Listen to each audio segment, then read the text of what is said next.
All right, guys. The next guest makes his long-awaited UFC debut finally on September 4th. The Cage Warriors featherweight champion, Liverpool's own, is in the house. The Scouser himself, although he's in London right now, Paddy the Paddy Pimblett. Welcome for the very first time to Submission Radio. How are you, man? What is happening, the boys? How are we? Hey, man, we're good, And it looks like you're taking us on a little bit of a tour of London there, Paddy, man. What are you doing? You got a bit of a historical tour cooking right now. Yeah, man's just on float, lad, in the big smoke. Just on patrol, lad, in London. And you're getting your visa tomorrow, right? For the big event? Yeah, I'm going to the embassy in the morning to get me visa, lad. So, fucking, it's needed, this trip, it's needed.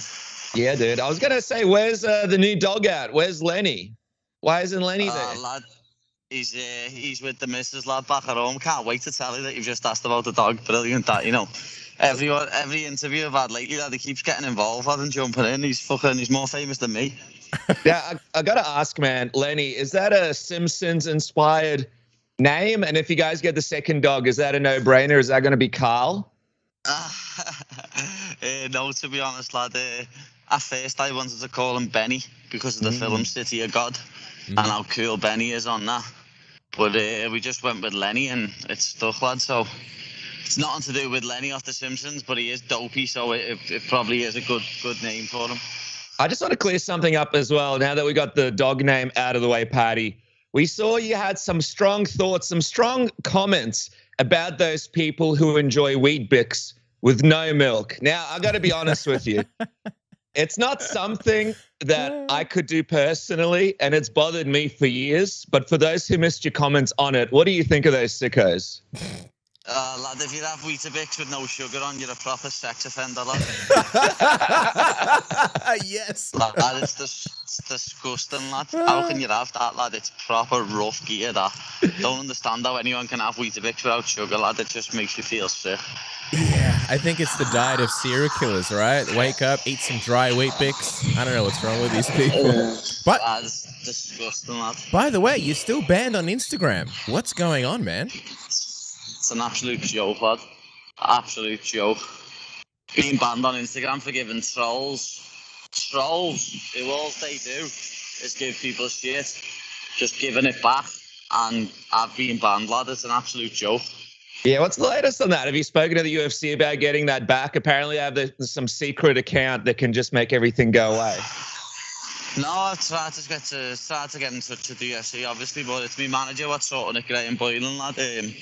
He said on Tuesday it'd be back up within 24 hours, lad, and still waiting on them to sort it now, Sunday night. Far out, man. Fingers crossed that you get it back soon so that you can at least, you know. I'm getting it back, lad. Don't worry about that. I'm not losing that with 155,000 followers, lad. I'll cause murder if I don't get that back. But First thing you do when you speak to Dana White, hey, man, what can you do about fixing my Instagram account? lad, I don't fly for another 7 days, lad. I best have it back by then. I was going to say, man, so I know you put out a video recently. It's kind of like a public service announcement, you know, for a lot of the trolls and stuff. You're saying you're only responding to positive people from now on. And we can see that on Twitter. Yeah. I wonder, like, obviously when you go to the UFC, people talk about the step up in competition. But do you feel like there's a big step up also that you got to be prepared for in terms of just the engagement and the people that, you know, you interact with and stuff? Because you were saying, I think, to Ariel when you got signed, your social medias just blew up. How big of a difference has that been over the last few months since you signed with the UFC? Yeah, that blew up, lad. You have a lot of trolls, but I have a lot of positive messages, know what I mean? So from now on, I'm just not going to respond to the negative. I'm just going to leave them, know what I mean? It brings me energy down, it wastes me time. I take up too much time sitting on my phone, lad, instead of speaking to me missus or speaking to me mates and me family. So from now on, lad, the negativity is getting blocked out, lad, and they can say what they want, lad. I'm not asked. I'm just going to leave it. I've done it on Twitter the last few days. People have tweeted me negative stuff. I've just left it. When people have tweeted me positive stuff, I've had a chat with them. Yeah, it's crazy because it's those negative comments, even for us sometimes when you see them, you kind of forget all the positive stuff. But the negative one, it'll be like one in a haystack, but it'll always stand out to you mentally. So when you get used to dealing with it, you know, that's the key right there. And I was going to say, Paddy, man, you mentioned how you stuck around Cage Warriors longer than most. I mean, you were there for 14 fights, and the show really became synonymous with your name. I know you were offered a contract when you were 21 and 23 to go to the UFC. What do you think would have happened if you would have signed with the company back then? Well, to be honest, lad, I was still a child, especially when I was 21. But then again, when I was 23, I was still a child. You know what I mean? I'm a lot more mature. I'm a lot more mentally. Like, I've always been very confident and I've had a strong mental side, but not as strong as I am now. And then when it comes to physical strength, lad, if I fought the person I fought 5 years ago, me 5 years ago or me 3 years ago, I'd kill him, lad. Like, I wouldn't even beat him, I'd kill him. I won a world title, lad, by winging it. Not winging it, like, because I was still doing all my MMA training, but I never had a specific boxing coach. I never had an S&C coach, which has made the biggest difference, because now I've got a proper S&C coach, lad, and a nutritionist. And, well, my S&C coach is basically my nutritionist. He tells me what to eat and what to do and stuff, and, like, I'm just a completely different animal to what I was. Yeah, I remember you saying to Ariel not long ago that you used to go out and you used to party before fights. Take us into that, man. I think that almost makes it more impressive that you were able to, like, party and still win all these big fights. Yeah, that's what I mean, lad. I was beating people up, lad, with when I was going out 4 weeks before fights, lad, and doing daft shit that I shouldn't be doing, lad, partying all the time, and, you know, it was... Thinking about it now, lad, I don't know how I did it, because I'd go out all the time. I'd be out on a Friday, Saturday, Sunday, lad. I'd be out, or at least Saturday, Sunday. I'd be out Saturday, Sunday, and then I'd get in at like 6, 7 a.m. in the morning on the Sunday, and then I'd have 3 hours kip, and I'd go straight to the gym in the morning on like 2, 3 hours kip, lad, still stinking of booze. And I'd still train, like, but obviously I was burning the candle at both ends, so I was fucking my body up. Be honest with us right now, Paddy. Are you leaving a party? I wish, lad. I wish. No, I was gonna ask you, man. Yeah, that's crazy. And I was gonna ask, how close to a fight did you actually party? Like, was there a point where you partied the weekend before? Or was it always like a couple of weeks out from a fight? How close did you get to a fight and you'd actually party back then? Oh, when I was a lot younger, I did, yeah. When I was a lot younger and I was fighting people that I thought, yeah, I'll fucking smoke him anyway. I was just going out and partying and the week before and that. But like, I've said this story a few times. When I fought Julian Rosa, I got the phone call saying, yeah, you're fighting Julian Rosa, lad. And I was in a cave in Wales with a decks and a generator, just absolutely pissed with all my mates, and I got the phone call off one of my mates saying, I've just watched Cage Warriors there, lad. They're saying you're fighting on 4 weeks. It's like, am I? Yeah. News to me, lad, but looks like we're going to be getting ready, doesn't it? So what did you do after that? From that point, I had 18 kilos to lose in 4 weeks. Jesus. So what was the big turning point? When did you? I'm sure the partying days aren't completely over, but what was the big turning point for you where you were like, I need to make some changes? When I lost to Nad, you know what I mean? When I lost to Nad, because even before that, I went and partied, like, I was out partying like 4 to 6 weeks before that, and I cut like 7.7 kilo overnight, and it was just, I was killing my own body. And then obviously I went up to lightweight. Oh yeah, it's going off at Sainsbury's. What is going on over there? It's going off in Sainsbury's, mate. Jeez. But when I fought back, I'd sorted my head out and said Violet, but at the same time, I wasn't 100% focused on MMA. And as I say, when I fought back and said Violet, I didn't cut any weight to make lightweight. I just dieted to 70 kilo. And when I fought back, it played a big part because obviously it went to the later rounds and he was juiced up, so he just fucking manhandled me. So now I don't cut much weight. I don't cut nothing like 8.4 key or 7.7 key overnight like I have done in the past. But I do a cut, and as I say, now I've grew into my proper man body. You know what I mean? I was I was still a child when I won the Cage Warriors featherweight title. I was still a boy. And I lost the belt to a fucking raging steroid abuser. Well, okay, so there's a few things to unpack there. I know that we were talking about the weight cut, but I know that recently, when you were speaking to Era, you said that featherweight is most likely going to be the division when you make your debut, but it looks like it's going to be happening at lightweight against Luigi. How did lightweight come about? Why not featherweight? It's just because I've got so much bigger. You know what I mean? Like, as I say, I've grew into a man. When I was making featherweight, I was still a boy. I was still a child. So now it's a lot different. I'm actually a lightweight now. If I cut to featherweight, I'd be one of the biggest featherweights in the division, 100%. I think Luigi, most of all, but a lot of other people are going to get a fright when I get in the cage at 70 kilos, like when I weigh in. A lot of people think I'm smaller than I am, lad, when I'm not that small, you know what I mean? A lot of people think I'm a small lightweight lad, but when I get in there, they're going to be like, "Whoa, fucking hell, he's not." I was going to say, just going back to your partying comments, I know you're a big fan of the Chicago Bulls. I feel like that was the Dennis Rodman era of Paddy Pimblett, and now we're in, the Michael Jordan era of Paddy Pimblett as he went into the UFC. I was going to say though, man, so lightweight is the place for you. I mean, do you think that down the track he'd still try to go to featherweight, maybe once you've captured the lightweight belt, just to have that double champ status? Or would it be a situation maybe even where you moved up and not down? Yeah, I'd probably do it the other way around, to be honest. I mean, for me, debut's definitely going to be at lightweight, obviously, as you know. And then I'm hopefully going to have at least one more before the end of the year, and that could be at lightweight again. But I just need to not balloon up in between fights, lad, because that's what fucks me up. That's what makes me think that I couldn't make featherweight. But now, lad, at this stage, I'm 2 weeks out and I'm only 76 kilo. So that's only fucking just over 5 kg to lose, which is, I've done 8 kilo overnight.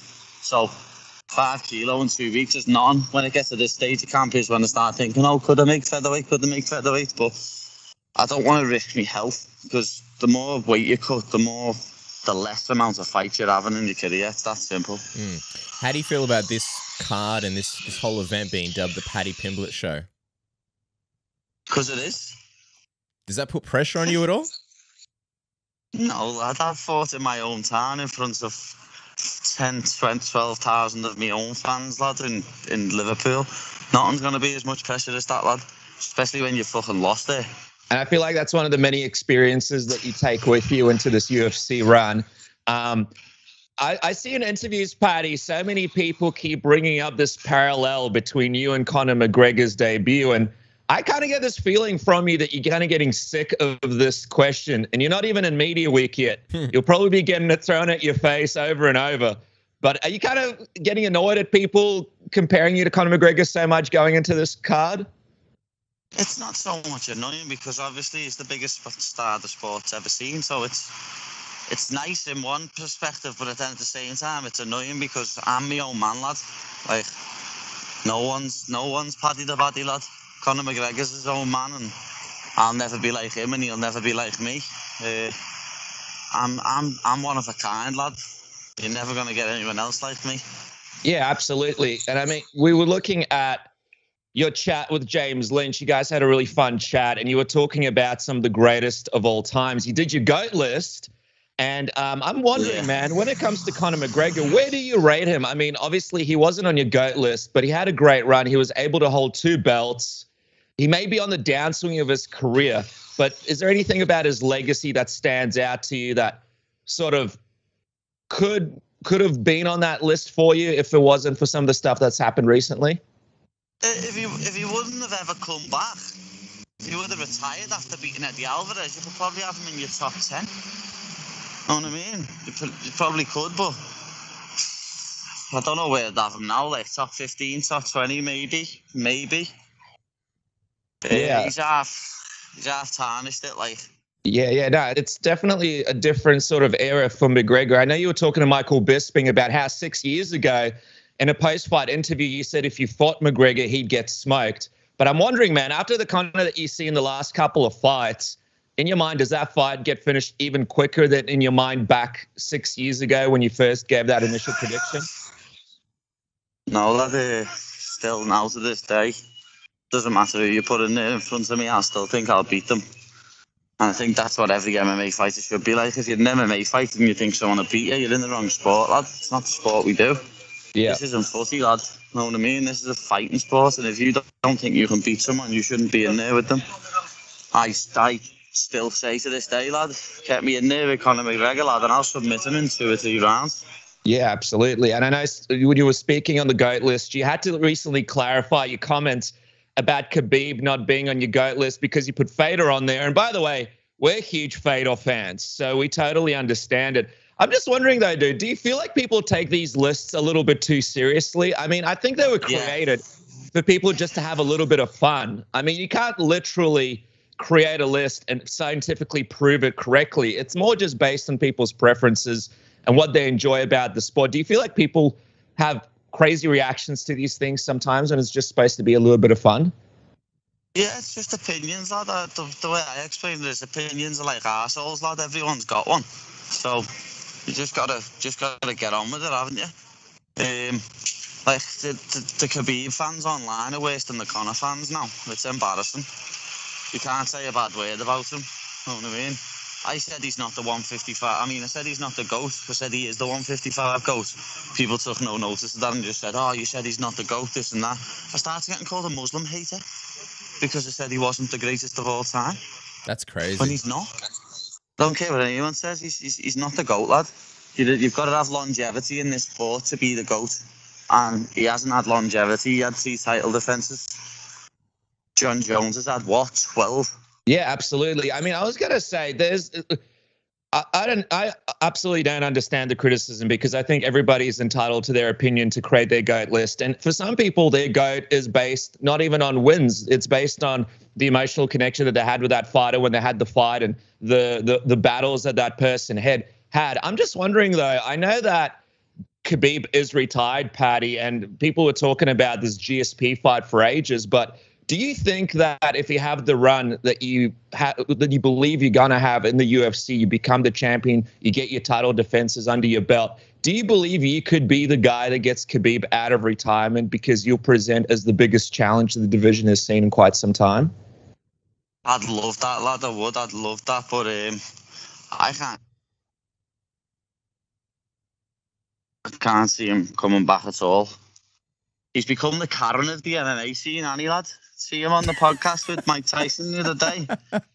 On the podcast with Tyson the other day, lad, he's going, oh, can you put this fast food away in this weed?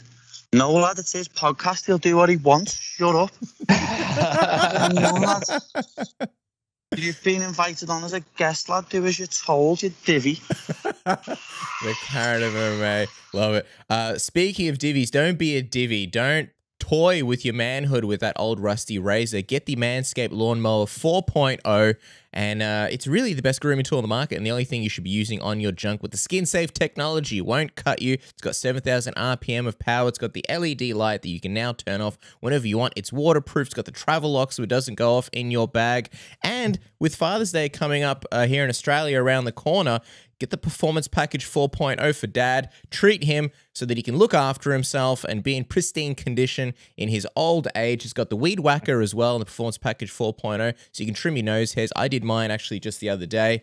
It comes with all sorts of ball deodorants, the Crop Reviver, the Foot Duster as well, so you can keep your feet clean and everything nice and smooth and fresh. Also comes with a healthy discount of 20% when you use the code SUBMISSION. Who doesn't want to save money? Get Dad a gift, save some cash, maybe even get one for yourself as well. You can have matching gifts all at Manscaped. Promo code SUBMISSION. Save yourself some money. Isn't that right, Dennis? Oh, and free shipping as well. What's not to like? Man, you can't go wrong with that deal. That is one of the best deals out there. Get on there. Get smooth with Manscaped, our sponsor and a really great sponsor for a lot of MMA brands out there. Really appreciate them and the smoothness that they bring to the MMA game. And guys, with the big fight, Jake Paul versus Tyron Woodley this weekend, I know you're looking for a place to put down some money. Look no more, because MyBookie is your place to go. Sign up with promo code SUBMISSION.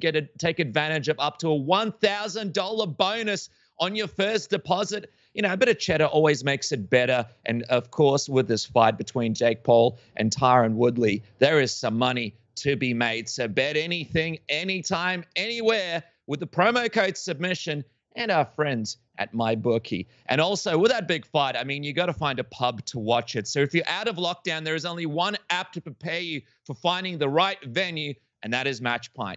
Matchpoint shows you the absolute best sporting pubs in your area and exactly what events they're showing. Download the app right now by clicking the link in our description below and put an end to those annoying calls to pubs. Matchpoint is your best mate for sport. Save some cash. Find out where all the best deals are. Get the best pub for your mates and be the legend, be the hero in your group. How about that, Cass? Being the legend that knows where the great pubs are all around the area. That's a rarity. That brings you up a little bit. It brings you up a notch in your friendship group. That's right. Matchpoint helps you do it. Be a ledge forever. Speaking of ledges, and going back to you, Paddy, I just want to get your gauge. Now that we know that lightweight is going to be the destination for you, I want to get your gauge on the division. You know, you got so many massive names there. You've got obviously, you know, Tony Ferguson, Gaethje, Chandler. You got Charles Oliveira, the new champion. And I also want to get your thoughts on, you know, this interesting situation with Dustin Poirier, where he might be, you know, instead of going for the belt, he might be fighting Nate Diaz for, you know, a big money fight. It's crazy, and I don't understand that. I know, obviously, we're in this game to make money. Goes without saying, but I value legacy over money. Like, to be honest, so I'd be going for that belt if I was him. Definitely goes without saying.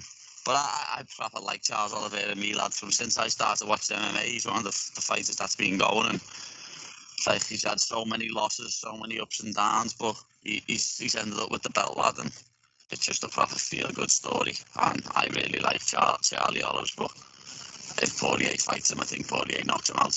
Oh, yeah. Well, that's going to be a very, very interesting fight. I know that you spoke about one day soon when the run goes the way that it goes in your head. You were talking to BT Sport that you're taking the UFC to Anfield.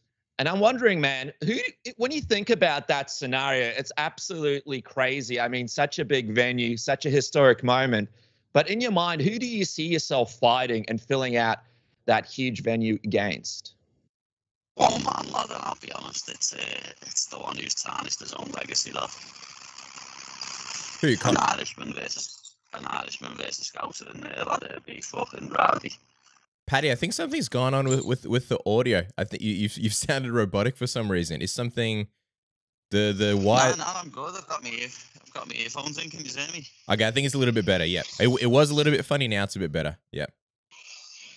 I think my headphones are dying. Like, but yeah, an Irishman versus Scouser in Anfield, lad, it'd be next level. It'd be ridiculous, lad. To be honest.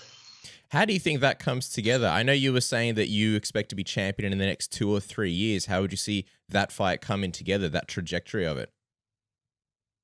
I don't know, lad. He's a money fight type of guy, lad. And fighting in Anfield in front of like 60, 70,000 people is where the money's at. So that's why I could see that happening. It's but anyone, lad, doesn't matter. Like, I'm going to be that big of a star, lad, that you could fucking put me in there against a hobo, lad, and I'd fill it out. Now, that would be the ultimate statement. Paddy versus a hobo. Anfield sold out, biggest pay-per-view buys of all time. But before that, you get to fighting the hobo, I got to ask you, man, about this big debut fight in the UFC. You've got Luigi, the Italian stallion, for your first fight. And he's far from an easy fight. He's had a couple of losses, but apart from that, he has finished all of his other fights. What do you think of him as his first UFC challenge? Have you seen the records of some of the opponents he's beat in Brazil? Fucking hell, lad. Them Brazilians love a padded record, you know. It's fucking embarrassing. Swear, lad. Half of his opponents are fucking debutants, lad. And fucking 0-1s. It's embarrassing, lad. I don't understand this shit. That's why I stuck with Cage Warriors, lad, and fought tough opponents fight after fight. Because I'm in good stead for my UFC debut. I've fought tough guys in and out throughout my whole career, and it's going to show when I get older, Luigi, and I'm going to absolutely murder him. It's that simple. He might have fought other people in the UFC, but he's never fought anyone like me. And he's going to think he can just walk forward and throw bombs at me, lad, and I'm going to knock him clean out. Well, I was going to say, I know you were saying that the higher level guys in Cage Warriors are better than the lower level guys in the UFC. So how does he compare to sort of the previous opponents? Is this kind of going to be easier than some of the guys you've already faced? Yeah, I think this is an easier fight than Sorenbach and Nurmagomedov and fighters like that. 100%. Alexis Avidas, even Kevin Petchy, who have fought in FCC. I think this is a much easier fight. Like as I say, I'm going to be very disappointed if I don't finish him in the first round. Very disappointed. I know also you said that you like it when there's a bit of animosity between your opponent. You don't like all the handshakes and the friendly kind of whatever. You like it when there's a little bit of something there. Have you had to sort of, you know, create a little bit of that for yourself ahead of this fight? And what do you feel like? No, lad, he's done it for me. He's done it for me, lad, by talking shit to reporters, lad, saying that I'm out to fight when I'm not, because he's trying to play some mind games, or his coaches. You know what I mean? That's got me pumped up enough, lad. I'm gonna fucking terrorise him when I see him in the hotel. I'm gonna have his head up his ass. What was up with that, by the way? Because I know Ariel was saying that, you know, he spoke to you, the fight is definitely on, but it seemed like there were rumors that it might not be on for a second. What happened there? No, lad, he must have, like, what I think's happened is his opponent, well, I know what's happened, his opponent's his manager's been asked, if Paddy doesn't get his visa in time, will you fight someone else? And the annoying thing was, I had the phone call that day at 4 p.m.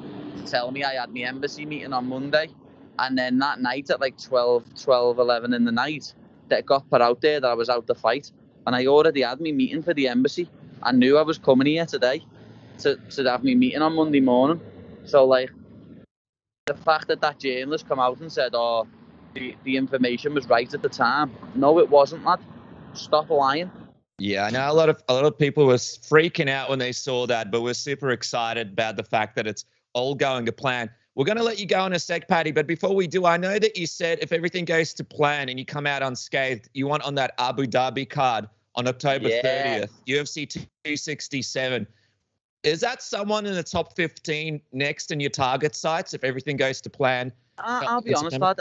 I'm not going to demand no one, lad. After this fight, people are going to be calling me out. That's simple. I'm not going to demand no one. I don't need to, lad. I'm the baddie, lad. People are going to be calling me out. I'll just have a nice little post-fight interview, demand me 50 grand bonus, and I'll go home, lad, and I'm going to Cornwall, lad, which is a nice little scenic place in England, lad, with me fiance and me dog, lad, for a week, and I'll base up and eat some good food. But the most important question as we let you go, Paddy, Lethal Industry by Son of James and Ryan Marciano, mixed with Heads Will Roll, A-Track remix. Has it been greenlit by the UFC? Do you know if that will be the song when you enter? That will be the song, lad. That will be, whether it's greenlit or not. I love it. Awesome. All right, guys. Well, make sure to follow Paddy on Twitter at Paddy the Baddie. We're waiting for the Instagram account to come back up, but when that's up, I'll have my Instagram the next few days at Paddy the Baddie. But for now, lad, I've been using my podcast account, which is Chat and Pony. Chat and Pony, that's right. And people can actually check that out. That's a great show. That's on your YouTube. And they can get your merch as well at thebaddie.com. He makes his UFC debut September 4th in the US and 5th here in Australia and New Zealand. Paddy, thanks for the tour of London, man. I feel like we've never been before. I feel like it's a fun place to go visit. Thanks for showing us around. You're more than welcome, my men. I'll speak to you again once I smash this Brazilian's teeth in.